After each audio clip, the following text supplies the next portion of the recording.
అందరికీ నమస్కారం అండి. ఈరోజు కాకరకాయ చట్నీ టమాటోస్ తోటి ఎలా చేయడమో తెలుసుకుందాం.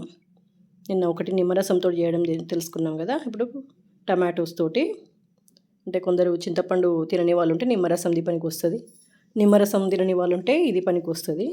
ఇది కొంచెం గ్రేవీ కూడా వస్తుంది, బాగుంటుంది. ఇప్పుడు ముందుగా ఒక కడాయిలో ఆయిల్ వేసేసుకొని ఒక పావు కిలో టమాటోస్ నేను తీసుకున్నా అండి. అంటే ఒక 200 గ్రామ్స్ అనుకోండి. 200 గ్రామ్స్ టమాటోస్, ఒక 50 గ్రామ్స్ చింతపండు, టోటల్ పావు కేజీ పులుపు, పావు కిలో కాకరకాయలు తీసుకున్నాను. ఇలా ఆయిల్ వేసేసి వీటిని మగ్గించడం ఏం లేదు. టమాటోస్తో పాటు చింతపండు కూడా వేసేయాలి. దాంట్లో ఏమైనా తడి ఉంటే కూడా ఇప్పుడే అది కూడా మెత్తగా అయిపోతుంది. ఇది పెట్టేసుకోవాలి. అటు పక్క కడాయిలో ఆయిల్ వేసేసుకోవాలి కాకరకాయలు వేపుకోవడానికి. సేమ్ టైంలో అయిపోతాయి అన్నమాట మనకి ఈజీగా. ఇప్పుడు అది కూడా ఆయిల్ కూడా వేడెక్కింది. ఇంకొక పక్క దాంట్లో మనం కాకరకాయలు వేసేస్తున్నాం చూడండి.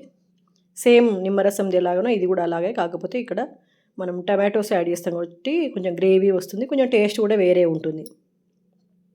ఇది కూడా ఒక 1 మంత్ ఉంటుంది. మనం హాస్టల్లో ఉండే పిల్లలకి పంపించడానికి బాగుంటుంది. ఇది గ్రేవీగా ఉంటుంది, చేదుగా ఉండదు. ముఖ్యంగా హ్యాపీగా తినేస్తారు వాళ్ళు. కాకరకాయ కూడా తినాలి కదా మనం.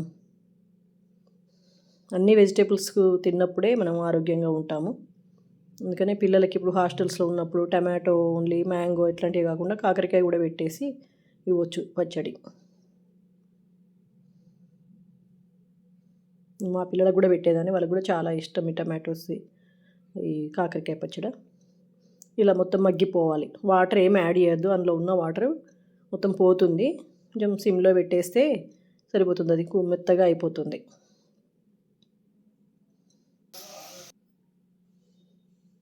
చూడండి, మొత్తం ఆయిల్ అంతా బయటకు వచ్చిందంటే ఇందులో వాటర్ ఏమీ లేవు, ఇంకా కంప్లీట్ అయిపోయింది. అది చల్లారబెట్టేసేయాలి.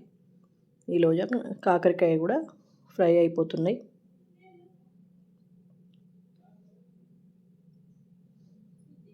చూడండి, ఇట్లా బ్రౌనిష్కి వచ్చేస్తున్నాయి. బ్రౌనిష్కి వచ్చిన తర్వాత వాటిని తీసేసుకోవాలి. ఇంకా ఈలోగా సేమ్ మనం ఆవాలు కూడా కొంచెం దూరగా లైట్గా వేయించేసేయాలి.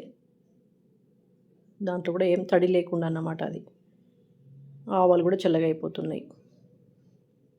ఇటు కాకరకాయలు కూడా బ్రౌనిష్ అయిపోయినాయి, ఇవి తీసేసుకోవచ్చు.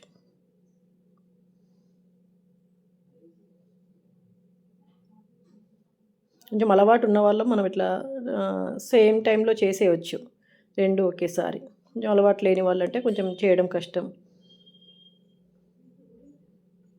ఆయిల్ అంత అవసరం పడదు, పావు కిలో కాకరకాయలే కాబట్టి నేను కొంచెం ఆయిల్ తీసేస్తున్నా. మనం తర్వాత ఎలాగో ఆయిల్, కానీ దీంట్లో ఉండి కూడా ఎక్కువైతే వేస్ట్ కదా అది. ఇప్పుడు ఎండుమిర్చి, ఆవాలు,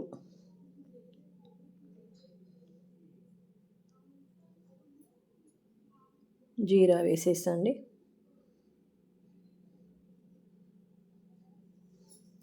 ఇప్పుడు మనం స్టవ్ కట్టేసుకోవాలి, ఇంకా అవసరం లేదు వేడి. కొంచెం మెంతి పిండి వేసేసాను, జీరా మెంతి పౌడర్ అది. ఆవాలు కూడా చల్లగా అయిపోయినాయి. ఇప్పుడు ఆవాలు కూడా మిక్సీ పట్టేసి ఆ పౌడర్ కూడా వేసేస్తే అయిపోతుంది. లాస్ట్కి ఎల్లిపాయ.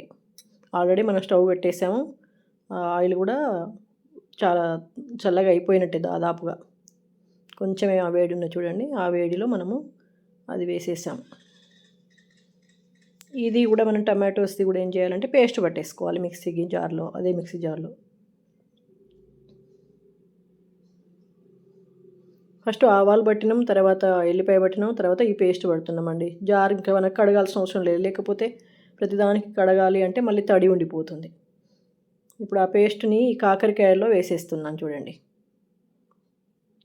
సేమ్ మనం నిమ్మరసం ఎట్లా యాడ్ చేసామో ఇది కూడా అలాగే పేస్ట్ దీనికి యాడ్ చేస్తాం కాకరకాయలకి. దీంట్లోనే సాల్ట్, ఈ పావు కేజీనే కాబట్టి నేను 1.5 స్పూన్ వేసాను, 1.5 స్పూన్ వేసాను. కారం మనం తినేదాన్ని బట్టి వేసుకోవచ్చు. లెక్క ప్రకారం 3 స్పూన్స్ పడుతుంది, కానీ మా కారం కొంచెం కారమే ఉంటుందండి, అందుకే కొంచెం నేను తక్కువ వేస్తాను, 2 స్పూన్సే వేసాను. పోపు కూడా ఇందులో యాడ్ చేసేసుకున్నాను. ఇప్పుడు మంచిగా కలిపేస్తే కాకరకాయ పచ్చడి రెడీ అయిపోతుంది. మొత్తం చల్లగా అయిపోవాలండి. పోపు మాత్రం ఆయిల్ చల్లగా అయిపోయిందే ఇందులో వేయాలి. అది ఎక్కువ రోజులు ఉంటుంది, కలర్ కూడా బాగుంటుంది. లేకపోతే కలర్ కూడా మారిపోతుందన్నమాట. చూడండి కాకరకాయ పచ్చడి రెడీ. ఆయిల్ కూడా సరిపడే అంతే ఉంది చూడండి. Thank you.